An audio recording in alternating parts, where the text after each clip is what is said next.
Allez, bienvenue dans ce décryptage. Aujourd'hui, on s'embarque dans une véritable excavation académique, carrément linguistique, pour déterrer les origines structurelles cachées derrière le nom d'Abraham. Si on aime disséquer l'histoire en remontant à la toute première source, on est au bon endroit. Le but aujourd'hui, c'est de retirer des milliers d'années de suppositions et de filtres culturels pour voir la mécanique nue des langues anciennes. On va découvrir très précisément ce que nos ancêtres essayaient réellement de dire. C'est fascinant. Nous allons décomposer le nom Abraham pour en déceler des racines archaïques. On va littéralement laisser de côté les vieux dictionnaires un peu poussiéreux pour enfiler notre casquette d'archéologue. Pourquoi ? Eh bien parce qu'on va aller fouiller profondément sous la surface de nos mots les plus anciens. Le but de notre analyse, c'est de mettre au jour les racines physiques, tangibles et souvent complètement cachées qui relient deux immenses familles de langues, les langues sémitiques et les langues indo-européennes. C'est absolument fascinant de découvrir à quel point les actions concrètes, les gestes de survie de nos lointains ancêtres résonnent encore aujourd'hui avec une force incroyable dans les mots qu'on prononce tous les jours. Allez, on s'y met. Au programme de cette expédition, 5 étapes clés. On commence avec l'archéologie morphosémantique, juste pour poser les bases. Ensuite, on ouvre 3 chantiers de fouilles bien spécifiques, la racine AB, puis la racine BR et enfin la racine RM. Pour finir, on prendra un peu de hauteur avec l'héritage social du néolithique. Première partie, l'archéologie morphosémantique. Pour bien suivre les découvertes qu'on va faire, il faut qu'on adopte une toute nouvelle paire de lunettes. Alors, la lecture morphosémantique, qu'est-ce que c'est au juste ? Oubliez l'étymologie classique où on cherche juste un vieux mot qui ressemble à un nouveau mot. Là, c'est une approche radicalement différente.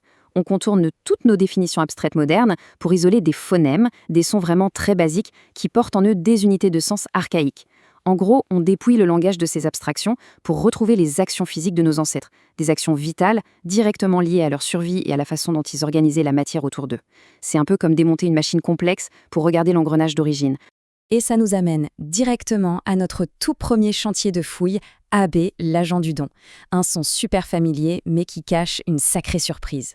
Si on déconstruit la racine sémitique pour le mot père, on retrouve historiquement Ab en hébreu, Abba en araméen, Abou en acadien. Bon, le sens traditionnel, tout le monde le connaît, c'est le père. Mais avec notre lecture morphosémantique, on va séparer ces sons. Le phonème A, il représente l'initiation, la mise en mouvement. Et le phonème B, lui, désigne l'accès, la transmission ou la donation. Du coup, au niveau le plus archaïque, AB ne signifie pas d'abord un parent biologique. Il désigne fondamentalement celui qui initie et transmet, celui qui ouvre l'accès et rend les choses disponibles. On parle vraiment d'une fonction sociale active, bien avant d'être une simple question de lien de sang. Maintenant, regardons ce qui se passe de l'autre côté, dans la famille proto-indo-européenne. Derrière des formes ultra connues comme pater, pater ou pitru en sanskrit, se cache une logique tout aussi fascinante. On a l'élément pa qui veut dire nourrir, donner subsistance. On y ajoute le t pour la fixation, l'objectivation et le r pour l'agent. Le sens profond, exactement le même. C'est l'agent du don, celui qui nourrit et rend accessible. C'est d'ailleurs pour ça que des mots anciens comme le latin pasco qui veut dire nourrir ou pastor, celui qui conduit et nourrit le troupeau, partagent tous cette même racine. C'est quand même incroyable de voir ça noir sur blanc, non ? D'un côté, on a la racine sémitique AB, comme initiateur et transmetteur, de l'autre, la racine proto-indo-européenne, pater, comme agent du don. Les deux reposent sur l'exacte même logique fonctionnelle. Ces deux familles de langues qui sont immenses perçoivent cette figure fondatrice, non pas par la biologie, mais par l'action vitale d'initier et de transmettre des ressources. On continue notre expédition avec la troisième partie, BR, le transit organisé. Comment est-ce qu'on conceptualisait le mouvement à l'époque ? Ce face-à-face est une vraie carte au trésor. D'un côté, on prend la racine sémitique BR avec l'hébreu avar, qui signifie passer ou traverser, et héber pour l'autre côté. De l'autre, la racine proto-indo-européenne ber, qui veut dire porter ou transporter, c'est elle qui a donné beer en anglais, ferro en latin, ou encore bringen dans les langues germaniques. Dans les deux cas, on retrouve systématiquement l'action délibérée de faire passer ou de transporter vers un autre endroit. Et le point crucial ici, c'est que ce mouvement n'a rien de hasardeux. Ce n'est pas juste se balader sans but. Le noyau profond de ces deux racines, c'est le transit organisé. C'est une action humaine très réfléchie. On fait circuler des biens, on déplace des personnes, on organise un passage d'une rive à une autre. On assiste littéralement, à travers ces sons, à la naissance des échanges commerciaux et de la logistique primitive. Quatrième partie de notre décryptage, RM, bâtir et structurer. C'est le moment de parler de l'organisation de la matière physique. Alors la racine sémitique RM, on la trouve sous des formes comme rum, ram ou rama. Historiquement, ça veut dire élever, soutenir, consolider. Mais redescendons un peu sur Terre. Son origine archaïque, c'est très concrètement l'organisation de la matière. Imaginez nos ancêtres du néolithique. Pour eux, la survie, c'était un vrai travail de maçonnerie. Il fallait empiler des pierres pour bâtir des murs, dresser des terrasses, construire des enceintes. Il fallait stabiliser physiquement un espace humain pour se protéger de la nature sauvage. Et de manière totalement fascinante, on retrouve cette même réalité chez les locuteurs du proto-indo-européen. La racine « rom » est souvent lue comme signifiant le repos ou le calme.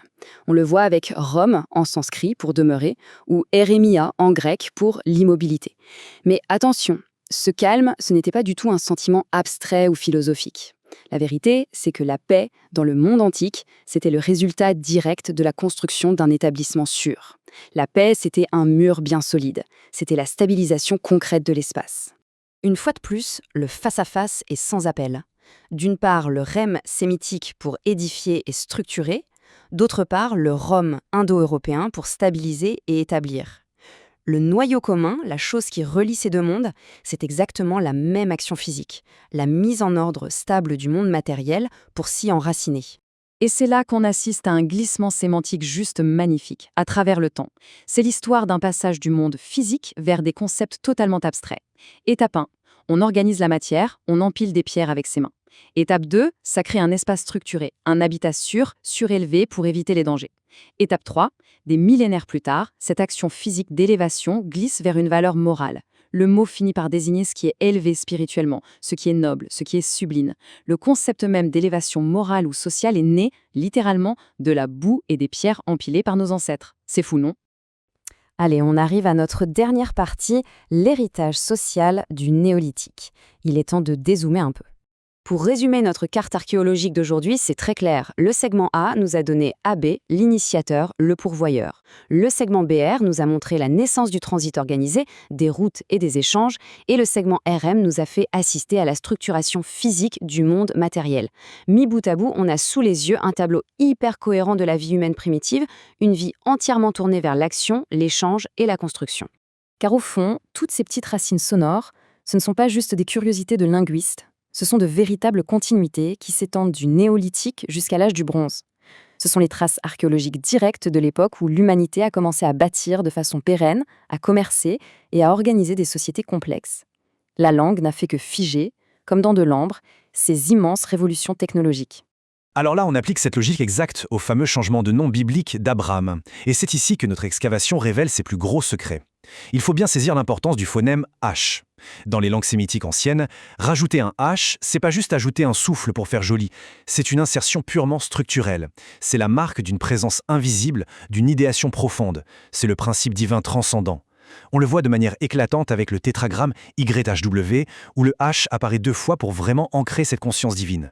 Du coup, l'impact sur le nom est juste éblouissant. Abraham, c'est l'architecte, l'organisateur pragmatique du monde matériel. Mais Abraham, c'est ce même organisateur qui, soudainement, porte l'inspiration transcendante. Avec un seul phonème, on transforme le nom d'un leader terrestre en un fondateur qui opère sous la conscience divine. C'est une mutation théologique colossale encollée dans un simple son. Évidemment, pour rester rigoureux, académiquement, il faut préciser qu'un lien génétique direct entre ces langues n'est pas démontré. Mais honnêtement, la convergence sémantique est absolument remarquable. Le fait que des populations complètement différentes aient convergé acoustiquement vers les mêmes sons pour des actions de survie aussi basiques, c'est stupéfiant. Ça montre que la genèse de la pensée humaine est extrêmement codifiée. Et voici notre dernière étape, scribe tardif contre racines archaïques, ou comment décoder Genèse 7.5. C'est ici qu'on bouscule un peu le récit historique traditionnel. Genèse 17.5 affirme que le changement de nom signifie père d'une multitude. En surface, ça ressemble à une simple promesse démographique. Mais après tout ce qu'on vient de voir avec la phonosémantique, on doit se poser la question, est-ce que c'est la vérité archaïque, la vraie signification d'origine, ou juste une réinterprétation pondue bien plus tard par les scribes ? En disséquant l'ADN sémantique du nom, on a la réponse. A pour initiation, B pour transmission, R pour organisation, M pour matérialité. Abraham était déjà un titre massivement prestigieux par lui-même. C'était l'initiateur et l'organisateur de la société. Ça n'a absolument rien à voir avec une histoire de multitude démographique. Le H final ne fait que sceller la présence divine sur cette fondation qui existait déjà. Alors, que s'est-il passé ? À l'époque perse, la compréhension de ces racines archaïques s'était totalement dégradée. Les traducteurs avaient sous les yeux un nom qu'ils ne comprenaient plus structurellement. Du coup, ils ont fait ce qu'on appelle une étymologie rétroactive. Ils ont bricolé un jeu de mots très accessible en utilisant des termes qui sonnaient un peu pareils et qui voulaient dire multitude. Tout ça pour soutenir un programme démographique de leur époque, recouvrant par la même occasion le vrai sens d'origine. En fait, la véritable réalité archaïque de ce texte, c'est la naissance d'une théologie via un seul phonème. L'événement linguistique réel, c'est l'insertion physique du divin dans la fonction du patriarche. C'est pas du tout une histoire de recensement de population. Cette idée de multitude démographique, c'est juste une surcouche narrative rajoutée des siècles plus tard. Et ça nous laisse avec cette réflexion finale. Si une histoire aussi fondatrice et mondialement connue est en fait masquée par l'interprétation tardive des scribes, on est en droit de se demander quelles autres vérités structurelles sont encore enfouies là, silencieuses, attendant d'être exhumées des sons atomiques de notre histoire. C'est toute la puissance de la linguistique archaïque. Ça nous oblige à ne jamais cesser d'interroger les textes et à toujours continuer à creuser.